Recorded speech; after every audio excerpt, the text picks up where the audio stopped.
സ്വാഗതം. നിങ്ങൾ സ്വന്തമായി ഒരു ബിസിനസ് തുടങ്ങുന്നതിനെക്കുറിച്ച് ഒരുപക്ഷെ ആലോചിക്കുന്നുണ്ടാവാം, അല്ലേ? അല്ലെങ്കിൽ അങ്ങനെ ഒരു ആശയത്തിന്റെ തുടക്കത്തിൽ നിൽക്കുന്ന ഒരാളാവാം. അതെ. ഇന്ന് നമ്മൾ ഒരുമിച്ച് പരിശോധിക്കാൻ പോകുന്നത് കുറച്ച് ബിസിനസ് ഉപദേശങ്ങൾ മാത്രമല്ല, അല്ല, മറിച്ച് ഒരു സംരംഭകന്റെ യാത്രയെക്കുറിച്ചുള്ള ഇലോൺ മസ്കിന്റെ ഒരു സമ്പൂർണ്ണ കാഴ്ചപ്പാടാണ്. ഒരാശയം മനസ്സിൽ വരുന്നതു മുതൽ അദ്ദേഹം തന്നെ പറയുന്ന ആ വേദനയുടെ ലോകത്തിലൂടെ കടന്നുപോകുന്നതുവരെ. അതെ അതെ, ആ ലോകം കടന്ന് മറുകരയെത്താൻ സഹായിക്കുന്ന തത്വങ്ങൾ വരെ നമ്മളിന്ന് നോക്കുന്നുണ്ട്. ശരിയാണ്. നമ്മളിത് വിശകലനം ചെയ്യുന്നത് നിങ്ങളുടെ കയ്യിലുള്ള മസ്കുമായുള്ള കുറച്ച് യൂട്യൂബ് അഭിമുഖങ്ങളെ അടിസ്ഥാനമാക്കിയാണ്. അതെ. ഇതിൽ അദ്ദേഹം പറയുന്ന നിയമങ്ങൾക്ക് പിന്നിലെ ഒരു തത്വശാസ്ത്രം അതെന്താണെന്ന് മനസ്സിലാക്കാനാണ് നമ്മൾ ശ്രമിക്കുന്നത്. കാരണം ഈ നിയമങ്ങൾ ഇങ്ങനെ ഓരോന്നായി കേൾക്കുമ്പോൾ ചിലപ്പോൾ അപ്രായോഗികമായി തോന്നാം. ശരിയാണ്. പക്ഷേ അവയെല്ലാം ഇങ്ങനെ ചേർത്തുവെക്കുമ്പോൾ ഒരു സംരംഭകന്റെ യാത്രയുടെ വളരെ വ്യക്തമായ ഒരു ചിത്രം നമുക്ക് കിട്ടും. കൃത്യമായി ആ യാത്രയുടെ കാഠിന്യത്തെക്കുറിച്ച് അദ്ദേഹം പറയുന്ന ഒരു വാചകത്തോടെ തന്നെ നമുക്ക് തുടങ്ങാം, അല്ലേ? അതെ, ആ ഗ്ലാസ് തിന്നുന്ന കാര്യം. അതെ. ഒരു കമ്പനി തുടങ്ങുന്നത് ചില്ല് ചവച്ചു തിന്നുകയും അഗാധമായൊരു ഗർത്തത്തിലേക്ക് തുറിച്ചു നോക്കുകയും ചെയ്യുന്നത് പോലെയാണ്. ഇതൊരു എന്താ പറയാ അതിശയോക്തിയല്ല. അല്ല, ഇതൊരു യാഥാർത്ഥ്യമാണ്. തുടക്കത്തിൽ തന്നെ അറിഞ്ഞിരിക്കേണ്ട ഒരു സത്യം. എന്തുകൊണ്ടാണ് അദ്ദേഹം ഇങ്ങനെ പറയുന്നതെന്ന് നമുക്ക് വിശദമായി നോക്കാം. അപ്പോ ഈ ചില്ല് തിന്നുന്ന അനുഭവത്തെ അതിജീവിക്കാൻ മസ്ക് മുന്നോട്ട് വയ്ക്കുന്ന ആദ്യത്തെ കാര്യം തന്നെ ഒരുപക്ഷെ കുറച്ച് വിവാദപരമാണ്. കഠിനാധ്വാനം. അതെ, വെറും കഠിനാധ്വാനമല്ല, ആഴ്ചയിൽ 80 മുതൽ 100 മണിക്കൂർ വരെ ജോലി ചെയ്യണമെന്നാണ് അദ്ദേഹം പറയുന്നത്. അതിന്റെ കണക്ക് വളരെ സിമ്പിളാണ്. മറ്റൊരാൾ 40 മണിക്കൂർ ജോലി ചെയ്യുമ്പോൾ നിങ്ങൾ 100 മണിക്കൂർ ജോലി ചെയ്താൽ അവർ ഒരു വർഷം കൊണ്ട് ചെയ്യുന്ന കാര്യം നിങ്ങൾക്ക് ഏതാണ്ട് 4 മാസം കൊണ്ട് ചെയ്യാൻ സാധിക്കും. ഈ കണക്ക് കേൾക്കാൻ നല്ല രസമുണ്ട്, പക്ഷെ പ്രാവർത്തികമാക്കുന്നതിനെക്കുറിച്ച് ചിന്തിക്കുമ്പോഴാണ് പ്രശ്നം. ശരിക്കും ഇതിനദ്ദേഹം സ്വന്തം ജീവിതം തന്നെയാണ് ഉദാഹരണമായി കാണിക്കുന്നത്. അദ്ദേഹവും സഹോദരനും അവരുടെ ആദ്യത്തെ കമ്പനി Zip2 തുടങ്ങിയപ്പോൾ അപ്പാർട്ട്മെന്റ് ഒന്നും എടുത്തില്ല. ഇല്ല, ഒരു ചെറിയ ഓഫീസ് മുറിയെടുത്ത് അവിടുത്തെ സോഫയിലായിരുന്നു ഉറക്കം. അടുത്തുള്ള YMCAയിൽ പോയി കുളിക്കും. ആകെയുണ്ടായിരുന്നത് ഒരൊറ്റ കമ്പ്യൂട്ടർ. അതെ, ആ കമ്പ്യൂട്ടറിൽ പകൽ വെബ്സൈറ്റ് ഓടും, രാത്രി മുഴുവൻ അദ്ദേഹം കോഡിംഗ് ചെയ്യും. ആഴ്ചയിൽ 7 ദിവസവും ഉണർന്നിരിക്കുന്ന ഓരോ നിമിഷവും ജോലി. അതൊരു ജീവിതരീതിയായിരുന്നു. അതാണതിന്റെ പോയിന്റ്. ഇതൊരു താൽക്കാലിക ഓട്ടമല്ല, ജീവിതം തന്നെ അതിനായി കൊടുക്കുകയാണ്. പക്ഷെ ഇവിടെ ഒരു പ്രധാന ചോദ്യമുണ്ട്. എന്താണ്? ഇത്രയും തീവ്രമായി ജോലി ചെയ്യുന്നത് ബേൺഔട്ടിന് കാരണമാകില്ലേ? മാനസികവും ശാരീരികവുമായ തളർച്ചയ്ക്ക്? തീർച്ചയായും ആ ചോദ്യം വരും. ഒരാളുടെ ക്രിയേറ്റിവിറ്റിയെ ഇത് ഇല്ലാതാക്കില്ലേ? വർഷങ്ങളോളം ഈയൊരു സ്പീഡിൽ പോകാൻ ശരിക്കും പറ്റുമോ? വളരെ പ്രസക്തമായ ചോദ്യമാണ്. പക്ഷേ മസ്കിന്റെ കാഴ്ചപ്പാടിൽ ഇതൊരു മാരത്തോൺ ഓട്ടമല്ല. പിന്നെയോ? തുടക്കത്തിലുള്ള ഒരു അതിവേഗ ഓട്ടമാണ്. ഒരു റോക്കറ്റ് വിക്ഷേപിക്കുന്നത് പോലെ. ഭൂമിയുടെ ഗുരുത്വാകർഷണത്തെ മറികടക്കാൻ വേണ്ട ഊർജം പോലെ. അതെ, ഒരു കമ്പനി തുടങ്ങുമ്പോൾ വിപണിയിലെ ഭീമന്മാരോടും മറ്റ് തടസ്സങ്ങളോടും മത്സരിച്ച് മുന്നോട്ട് കുതിക്കാൻ ഈയൊരു എനർജി അത്യാവശ്യമാണ്.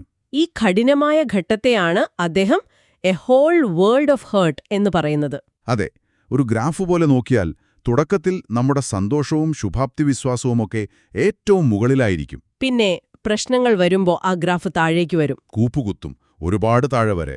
മിക്ക കമ്പനികളും ആ ഗർത്തത്തിൽ വീണ് ഇല്ലാതാകും. ടെസ്ലയും സ്പേസ് എക്സും പോലും പലതവണ ഈ അവസ്ഥയിലൂടെ പോയിട്ടുണ്ട്. അതെ. അപ്പോൾ ഈ ചില്ല് തിന്നുന്ന 100 മണിക്കൂർ ജോലി ചെയ്യുന്ന ഘട്ടം ആ യാത്രയുടെ ഒരു ഭാഗം തന്നെയാണ്. ഒഴിവാക്കാനാവാത്ത ഭാഗം.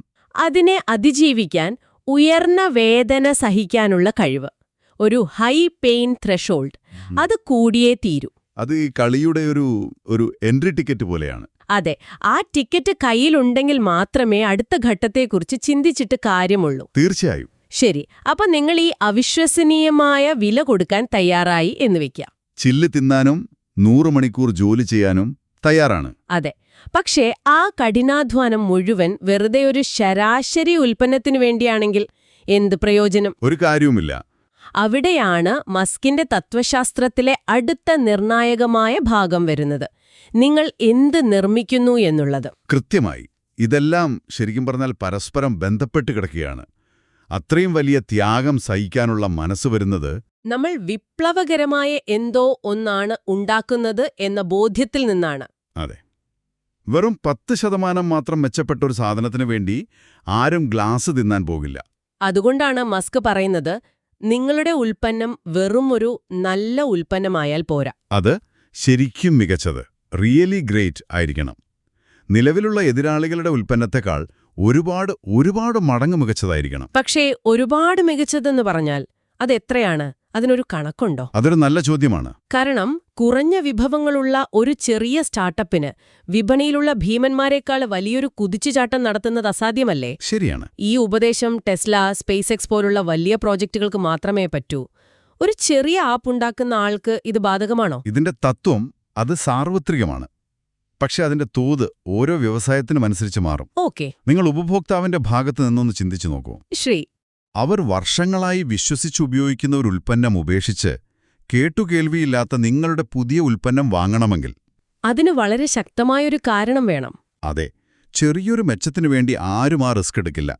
ആ വ്യത്യാസം അത് ഉപഭോക്താവിന് ഒറ്റനോട്ടത്തിൽ മനസ്സിലാകുന്നത്ര വലുതായിരിക്കണം. അത് കാറ് വാങ്ങുന്ന കാര്യത്തിലായാലും ഒരു മൊബൈൽ ആപ്പ് ഡൗൺലോഡ് ചെയ്യുന്ന കാര്യത്തിലായാലും. ഈ മനഃശാസ്ത്രം ഒരുപോലെയാണ്. ഉപഭോക്താവിന് ഒരു സംശയവും തോന്നരുത്.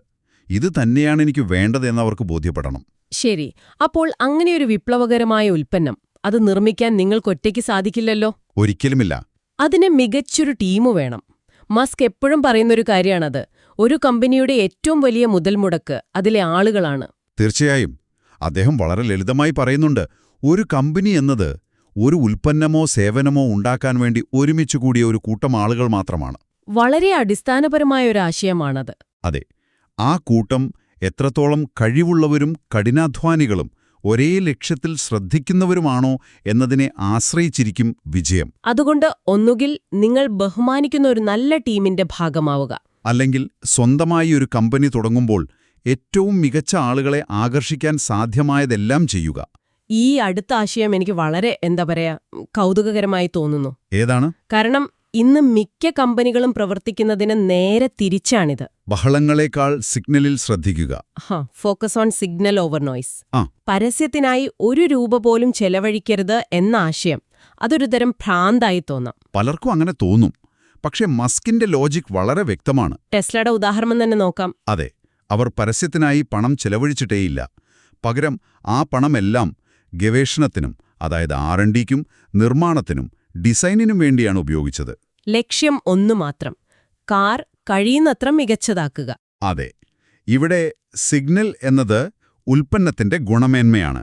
പരസ്യം, വലിയ ഓഫീസുകൾ, മറ്റ് അലങ്കാരങ്ങൾ അതെല്ലാം നോയ്സ്. അതെ, ബഹളം മാത്രം. അതായത് നിങ്ങളുടെ ആ ആഴ്ചയിലെ 100 മണിക്കൂർ, നിങ്ങളുടെ ടീമിന്റെ കഴിവ്, നിങ്ങളുടെ കയ്യിലുള്ള പണം, ഇതെല്ലാം എവിടെയാണ് ചെലവഴിക്കുന്നതെന്ന് സ്വയം ചോദിക്കുക. നിങ്ങൾ ചെയ്യുന്ന ഓരോ പ്രവൃത്തിയും ഉൽപ്പന്നത്തെ നേരിട്ട് മെച്ചപ്പെടുത്തുന്നുണ്ടോ?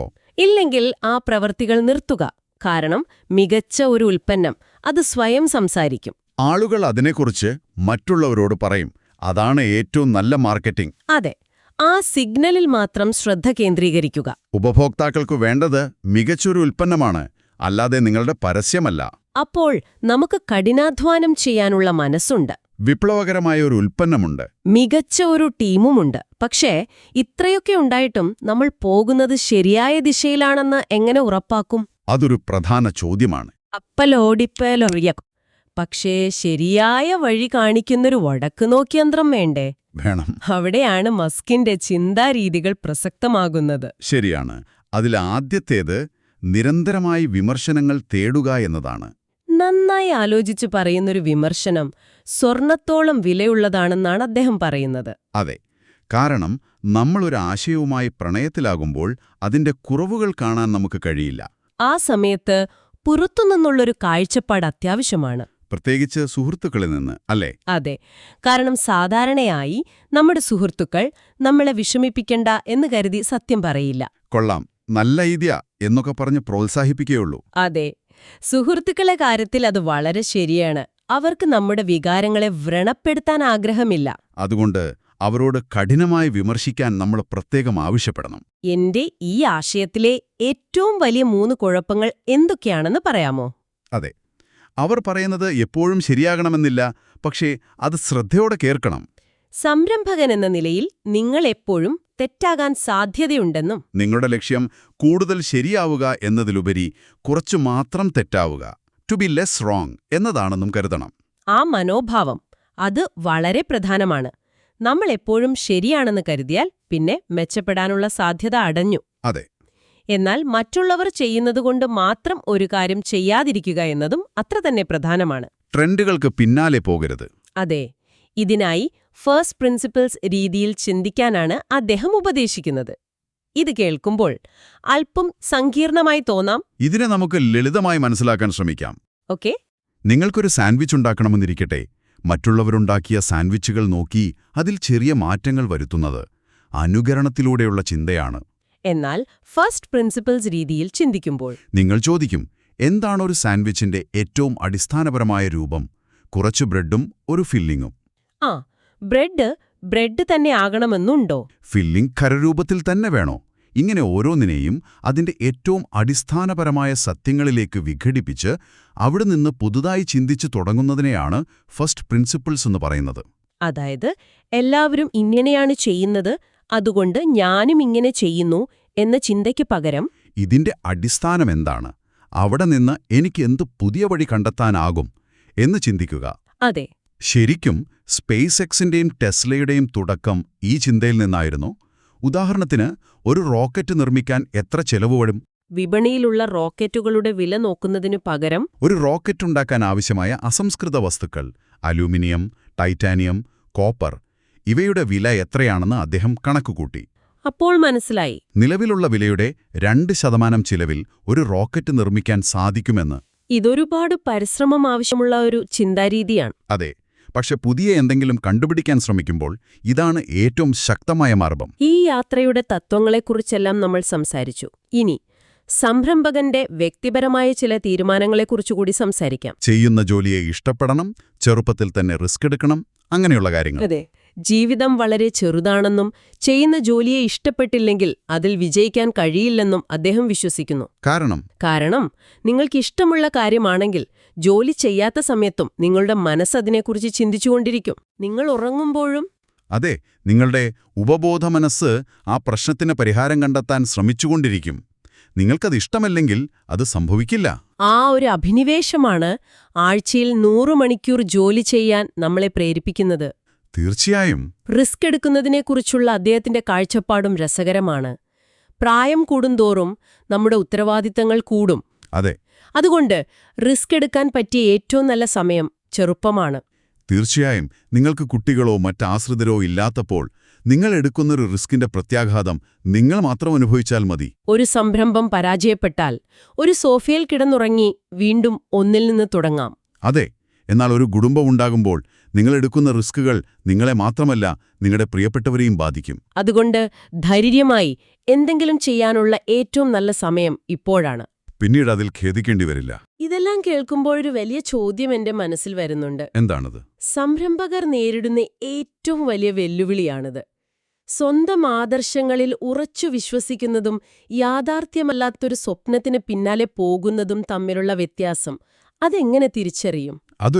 അതൊരു വലിയ വെല്ലുവിളിയാണ്. എപ്പോഴാണ് നമ്മളൊരു ദീർഘദർശിയാവുന്നത്, എപ്പോഴാണൊരു വിഡ്ഢിയാവുന്നത്? ശരിയാണ്. ഒരു വശത്ത് എല്ലാവരും എതിർത്താലും സ്വന്തം കാഴ്ചപ്പാടിൽ ഉറച്ചു നിൽക്കാനുള്ള ധൈര്യം വേണം. മറുവശത്ത് നമ്മൾ പോകുന്നത് തെറ്റായ വഴിക്കാണോ എന്ന് തിരിച്ചറിയാനുള്ള വിവേകവും വേണം. അതെ. ഇതിന് മസ്ക് പറയുന്ന മറുപടി ഉൽപ്പന്നത്തിന്റെ ഗുണമേന്മയുടെ കാര്യത്തിൽ ഒരു അഭിനിവേശം, ഒരു ഒബ്സസീവ് നേച്ചർ വേണമെന്നാണ്. അതോടൊപ്പം കണിശമായ ആത്മപരിശോധനയും. അതെ. ഇത് നിങ്ങളുടെ കാഴ്ചപ്പാടുകളെ യാഥാർത്ഥ്യത്തിൽ ഉറപ്പിച്ചു നിർത്താൻ സഹായിക്കും. നിങ്ങൾ ഉൽപ്പന്നത്തിൽ അഭിനിവേശമുള്ള ആളാണെങ്കിൽ അതിലെ ചെറിയ തെറ്റുകൾ പോലും നിങ്ങൾക്ക് അസ്വസ്ഥതയുണ്ടാക്കും. നിരന്തരമായ മെച്ചപ്പെടുത്തലാണ് നിങ്ങളെ ശരിയായ പാതയിൽ നിലനിർത്തുന്നത്. അതെ. അപ്പോൾ ഇലോൺ മസ്കിന്റെ ഈ സംരംഭക യാത്രയുടെ ഒരു രൂപരേഖ നമ്മൾ വരച്ചു നോക്കി. അതികഠിനമായ അധ്വാനം എന്ന പ്രവേശന ടിക്കറ്റ്, എതിരാളികളെക്കാൾ ഒരുപാട് മികച്ച ഉൽപ്പന്നമെന്ന ഇന്ധനം, ആ ഉൽപ്പന്നം നിർമ്മിക്കാൻ കഴിവുറ്റ ഒരു ടീം, ശരിയായ ദിശയിൽ സഞ്ചരിക്കാൻ ഫസ്റ്റ് പ്രിൻസിപ്പിൾസ് എന്ന വടക്കുനോക്കിയന്ത്രം, പിന്നെ ചെറുപ്പത്തിൽ തന്നെ ധൈര്യത്തോടെ റിസ്കുകൾ എടുക്കാനുള്ള സന്നദ്ധതയും. ഈ ഘടകങ്ങളെല്ലാം ഒറ്റയ്ക്കൊറ്റയ്ക്ക് നിൽക്കുന്നവയല്ല, അല്ലേ? അവ പരസ്പരം ബന്ധപ്പെട്ടിരിക്കുന്നു. തീർച്ചയായും. ചുല്ലു തിന്നുന്ന പോലുള്ള ആ കഠിനമായ യാത്രയെ സഹനീയമാക്കുന്നത് നിങ്ങൾ ചെയ്യുന്ന ജോലിയെ ഇഷ്ടപ്പെടുമ്പോഴും ഉൽപ്പന്നത്തിന്റെ ഗുണമേന്മയിൽ അഭിനിവേശം കാണിക്കുമ്പോഴുമാണ്. അതുപോലെ നിങ്ങളുടെ കഠിനാധ്വാനം ശരിയായ ദിശയിലാകുന്നത് ആവശ്യമില്ലാത്ത ബഹളങ്ങൾ ഒഴിവാക്കി. ഉൽപ്പന്നമെന്ന സിഗ്നലിൽ മാത്രം ശ്രദ്ധ കേന്ദ്രീകരിക്കുമ്പോഴാണ്. മികച്ചൊരു ടീമില്ലെങ്കിൽ ഈ കഠിനാധ്വാനവും മികച്ച ഉൽപ്പന്നവും സാധ്യമാവുകയുമില്ല. എല്ലാം ഒരുമിച്ചു വരണം. മസ്കിന്റെ ഈ ഉപദേശങ്ങൾ കേട്ടപ്പോൾ ഇതിൽ ഏത് തത്വമാണ് നിങ്ങൾക്ക് ഏറ്റവും പ്രസക്തമെന്ന് തോന്നുന്നത്?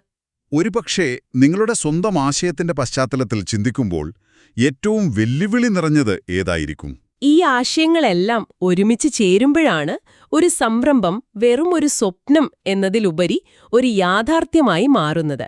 എന്നാൽ ആ യാഥാർത്ഥ്യത്തിലേക്കുള്ള വഴിയിൽ സ്വന്തം ആദർശത്തിൽ വിശ്വസിക്കുന്നതും യാഥാർത്ഥ്യമല്ലാത്തൊരു സ്വപ്നത്തിന് പിന്നാലെ പോകുന്നതും തമ്മിലുള്ള ആ നേർത്ത അതിർവരമ്പ് നിങ്ങൾ എങ്ങനെ തിരിച്ചറിയും? അതൊന്ന് ആലോചിച്ചു നോക്കൂ.